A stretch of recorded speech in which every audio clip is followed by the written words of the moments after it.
जय हिंद, वंदे मातरम। आप सभी का बहुत बहुत स्वागत है सक्सेस वर्ल्ड एमसीक्यू चैनल पर। तो फ्रेंड्स, जैसे कि हम लोग बिहार पुलिस कांस्टेबल एग्जाम के लिए साइंस के 100 अति महत्वपूर्ण प्रश्नों को कर रहे थे, जिसको हम लोग 2 पार्टों में करने वाले थे। तो कल आपका पार्ट 1 हो चुका है। अगर आपने उस वीडियो को नहीं देखा है तो वीडियो के डिस्क्रिप्शन बॉक्स में उस वीडियो का लिंक मिल जाएगा, जाकर देख लीजिए। तो आज आपका पार्ट 2 चलेगा। तो जल्दी जल्दी से आप सभी लाइव में जुड़ जाइए। सभी को गुड इवनिंग, गुड इवनिंग।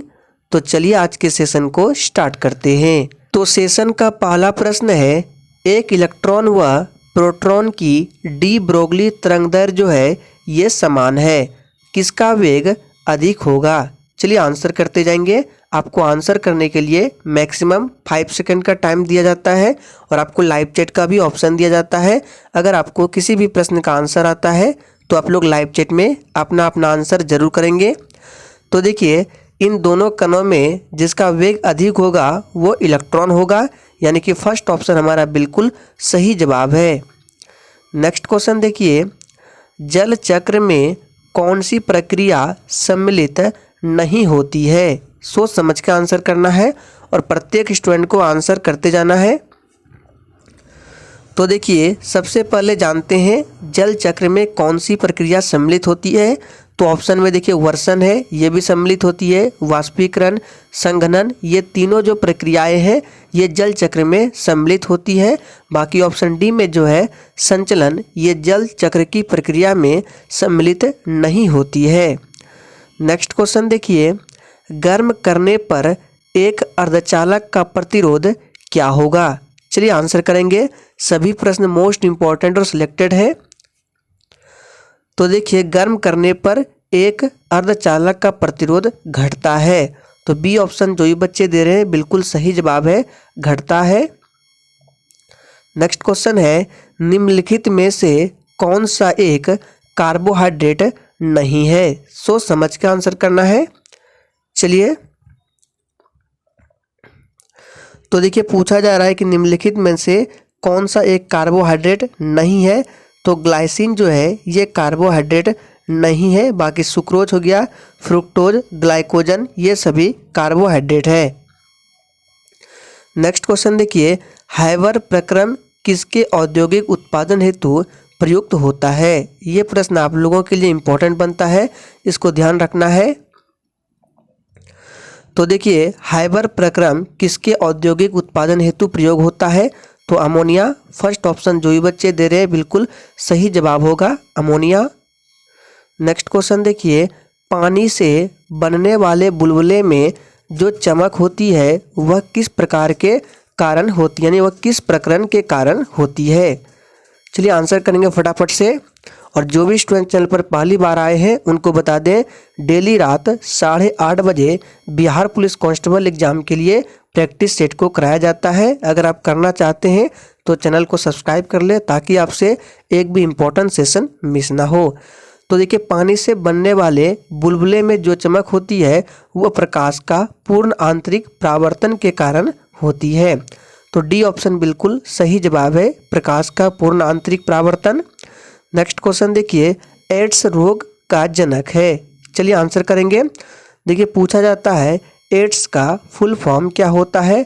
तो देखिए, एड्स का फुल फॉर्म होता है एक्वायर्ड इम्यूनो डिफिशियंसी सिंड्रोम होता है और एड्स रोग का जनक है विषाणु। बी ऑप्शन बिल्कुल सही जवाब हो जाएगा, यानी कि वायरस। नेक्स्ट क्वेश्चन देखिए, रासायनिक परिवर्तन के लिए असत्य कथन छांटिए। सभी ऑप्शंस को सही से पढ़िए। तो देखिए, रासायनिक परिवर्तन के लिए असत्य कथन कौन सा होगा? तो फर्स्ट ऑप्शन देखिए, यह उत्क्रमणीय परिवर्तन है, जो कि बिल्कुल गलत है, क्योंकि यह जो है एक अणु उत्क्रमणीय परिवर्तन है। नेक्स्ट क्वेश्चन देखिए, मानव के रुधिर का विडाल टेस्ट किसके संक्रमण को दर्शाता है? मोस्ट इंपॉर्टेंट प्रश्न है। चलिए आंसर करेंगे और सेशन पर क्लिक किया है तो सेशन को पूरा तभी देखना है, तभी फायदा होने वाला है। तो देखिए, मानव के रुधिर का विडाल टेस्ट किसके संक्रमण को दर्शाता है? तो सही जवाब हो जाएगा साल्मोनेला टाइफी। तो डी ऑप्शन हमारा बिल्कुल सही जवाब है, साल्मोनेला टाइफी। नेक्स्ट क्वेश्चन देखिए, निम्न में से कौन सा भाग मनुष्य के मादा जनन तंत्र में नहीं होता है?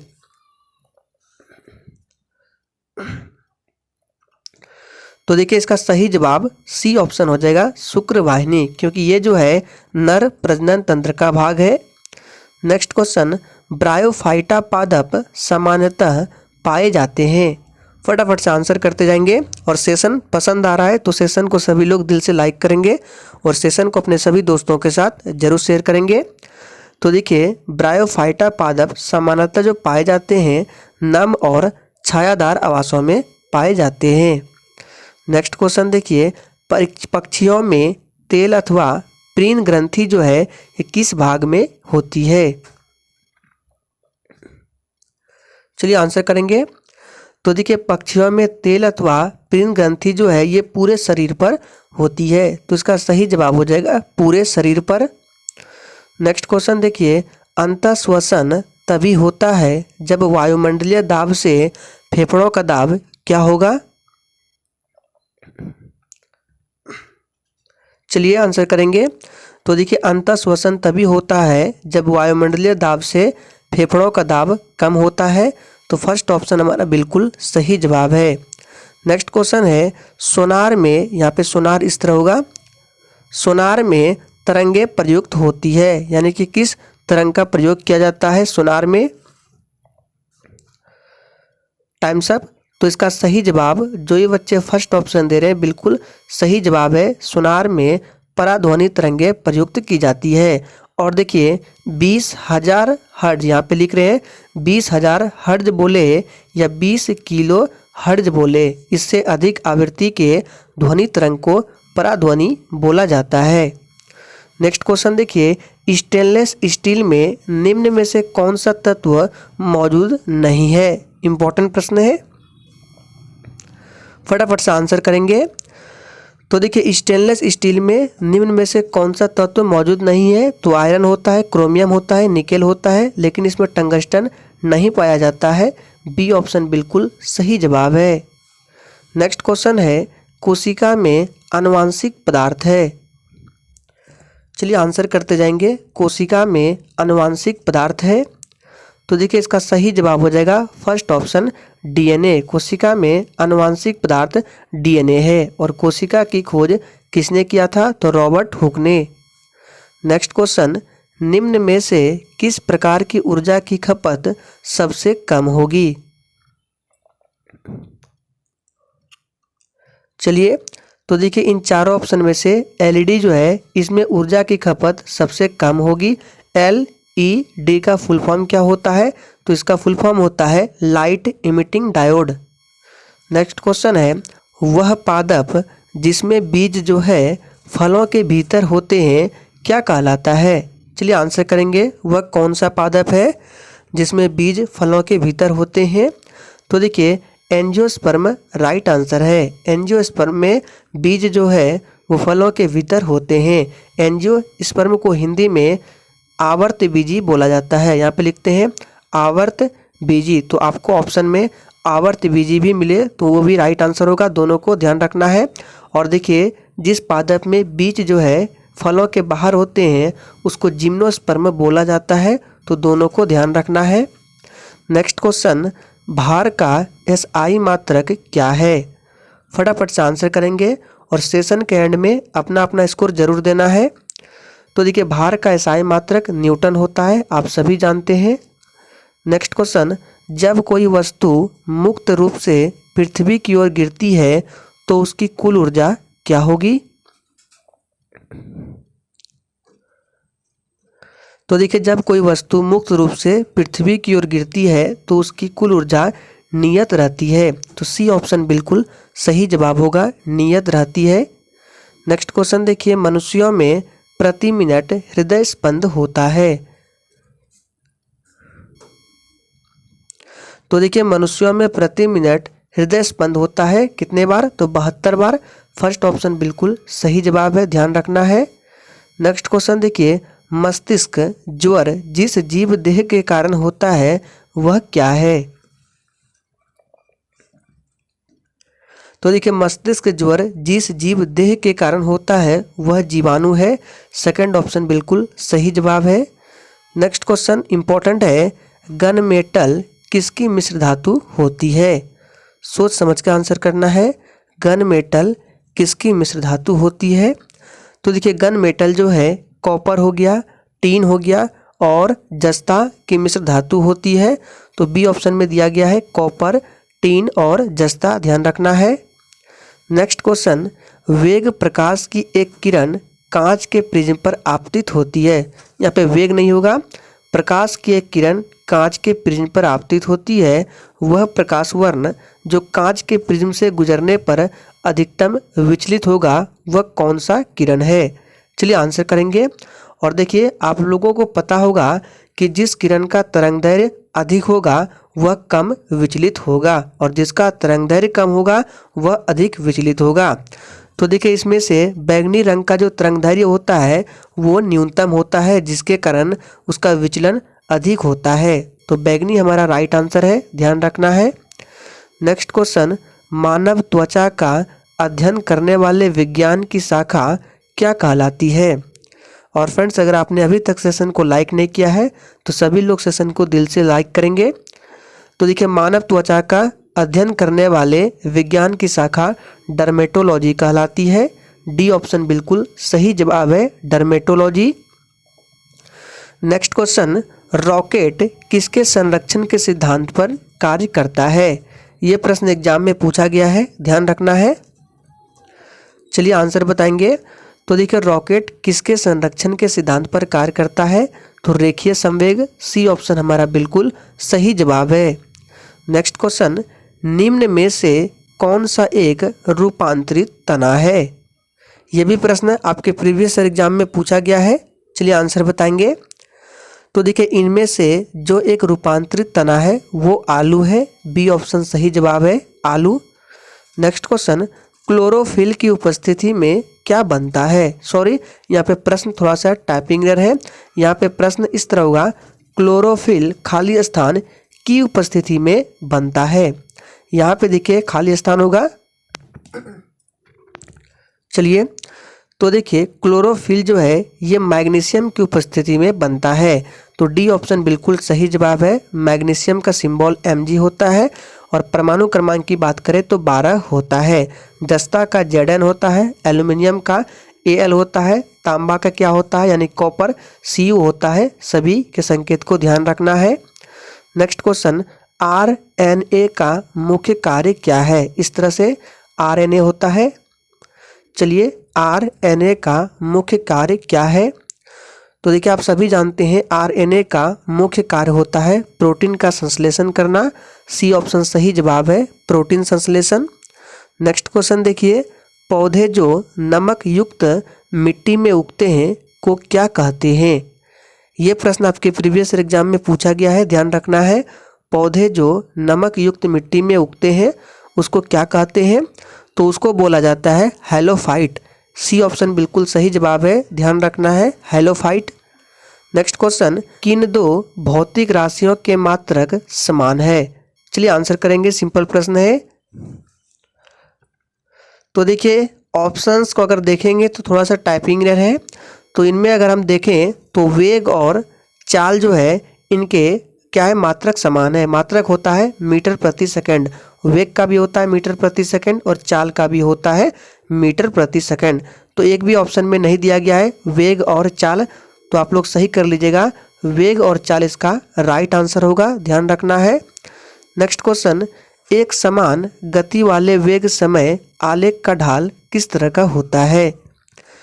चलिए आंसर करेंगे। एक समान गति वाले वेग समय का आलेख का ढाल जो होता है वो किस तरह का होता है? तो वो शून्य होता है। फर्स्ट ऑप्शन बिल्कुल सही जवाब है। नेक्स्ट क्वेश्चन, मानव में ध्वनि उत्पन्न होती है।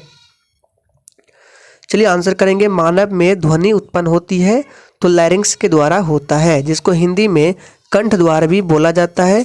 बी ऑप्शन सही जवाब है। नेक्स्ट क्वेश्चन, निम्न में से कौन सी दवा एक पीड़ाहारी है? इंपॉर्टेंट प्रश्न है, आंसर बताएंगे। तो देखिए इनमें से जो दवा पीड़ाहारी है, सी ऑप्शन हो जाएगा, याद रखना है। और देखिए ऑप्शन ए और ऑप्शन डी में जो है ये दोनों प्रतिजैविक है, इनको भी ध्यान रखना है। नेक्स्ट क्वेश्चन देखिए, यदि किसी गतिशील वस्तु का द्रव्यमान आधा कर दिया जाए और चाल को दोगुनी कर दी जाए तो उसकी गतिज ऊर्जा हो जाएगी। तो देखिए काइनेटिक एनर्जी को निकालने के लिए हमने बताया था, तो काइनेटिक एनर्जी का फॉर्मूला होता है हाफ mv²। तो इसको कैसे निकालेंगे, देखिए द्रव्यमान को आधा करना है यानी कि m/2 करना है और वेग को दोगुना करना है यानी कि 2v करना है। अब चलिए इनके मान को रखते हैं यहाँ पे फॉर्मूला में, तो क्या बन जाएगा हाफ इंटू m के जगह पे m/2 हो जाएगा और देखिए v की जगह पे 2v का स्क्वायर हो जाएगा। देखिए अगर इसको सॉल्व करेंगे तो इस तरह बनेगा हाफ m/2 और 4v² बनेगा। तो हमको यहाँ से क्या निकालना है, जो इसका बेसिक फार्मूला होता है उसको यहाँ से निकाल लेना है। तो हाफ mv², तो क्या बचा 4/2 बचा, तो 2 से 4 को काटेंगे 2 यानी कि 2 गुना इसका राइट आंसर होगा। तो इस तरह से काइनेटिक एनर्जी को निकाला जाता है, ध्यान रखना है। नेक्स्ट क्वेश्चन, वास्तविक वस्तु का वास्तविक प्रतिबिंब निम्न में से कौन बना सकता है। चलिए तो देखिए वास्तविक वस्तु का वास्तविक प्रतिबिंब जो है ये अवतल दर्पण बना सकता है। अवतल दर्पण का उपयोग दाढ़ी बनाने के रूप में सोलर कुकर में किया जाता है, ध्यान रखना है। नेक्स्ट क्वेश्चन, कांच बनाने में उपयोग आने वाला मुख्य घटक कौन सा है। चलिए आंसर करते जाएंगे और जिसने अभी तक लाइक नहीं किया है, जितने भी लोग सेशन को वॉच कर रहे हैं सभी लोग सेशन को लाइक करें। तो देखिए कांच बनाने में उपयोग आने वाला मुख्य घटक क्या है, तो ये याद रखना है सिलिका है, सी ऑप्शन सही जवाब है। नेक्स्ट क्वेश्चन, बोमन संपुट किस तंत्र का भाग है।